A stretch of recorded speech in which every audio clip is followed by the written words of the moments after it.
Je ne vais pas vous dire qu'on est content. Ce serait. Donc vous êtes déçu et vous êtes en colère même, non? Mais est-ce que vous avez remarqué que 80, 82, 84%, ce n'est pas les chiffres de participation, c'est les chiffres d'abstention. Tous les partis peuvent dire ça. Qu'est-ce que ça veut dire? C'est pas le sujet. Qu'est-ce que ça veut dire derrière?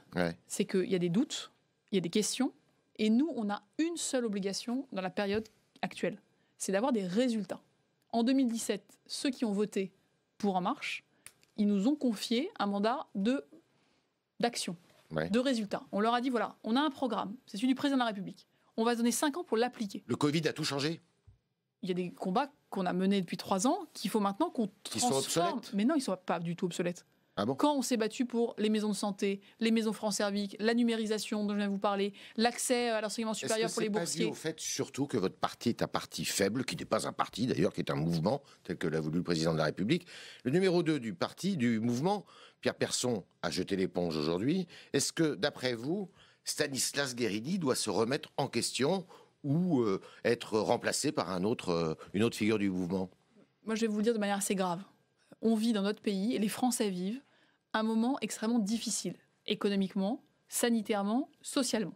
La seule chose qui doit nous mobiliser, qu'on soit membre du gouvernement, de la majorité, du mouvement, marcheur, référent, tous ceux qui se sont engagés en 2017 derrière le président de la République, la seule chose, c'est d'abord qu'on relance notre pays et qu'on tienne les engagements pris en 2007. Le reste, c'est du blabla. C'est pas du blabla. Vous avez un président de la République, vous avez une majorité présidentielle qui s'appuie sur un parti, sur un corpus idéologique, sur des mesures. Donc vous êtes obligé, si vous voulez avoir une action pérenne, de vous faire réélire. C'est la moindre des choses. Et donc, la seule chose pour nous faire réélire, si vous en parlez, pour que les Français nous écoutent, et pour qu'on respecte les engagements qu'on a pris devant les Français, au nom du président de la République en 2017, c'est qu'on ait des résultats.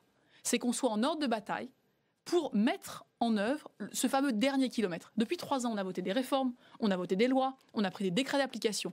C'est pas quand c'est difficile, qu'on est dans le dur. C'est là où beaucoup de quinquennats, beaucoup de majorités ont échoué. Parce que cette mise en œuvre sur le terrain, c'est ça qui est le plus difficile. C'est comment les lois deviennent de la réalité. On va le voir c'est pas le moment de claquer la porte. C'est pas le moment de se lancer dans des débats politiciens. On va le voir.